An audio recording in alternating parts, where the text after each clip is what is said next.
of this. Yeah. I mean, so Snowden was paying attention. He also paid attention to the case of William Binney and Thomas Drake and the NSA-4.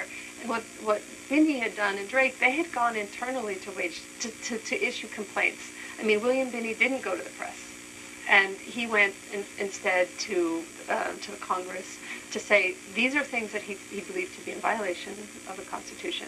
And what happened was he, Thomas Drake, and two others were all put under investigation.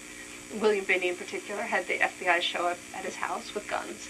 And this is somebody who was in the NSA for over 3 decades. So I think Snowden looked at what was happening in that context of the sort of crackdown on, what many people like my colleague, Jeremy Scahill at The Intercept defines as a war against whistleblowers and a war against journalism or investigative journalism.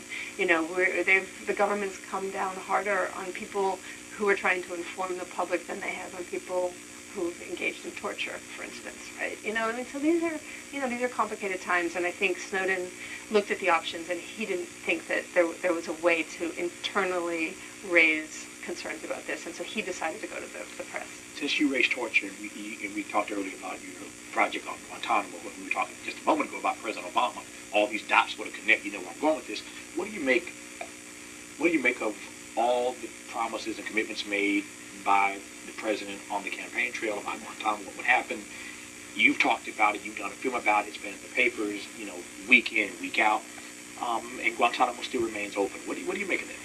I don't think history's going to look good on it. I mean, I think we're going to look back and ask that question, because I think our greatest strength is that we're a country that has a constitution, and we should be, based on principles, due process.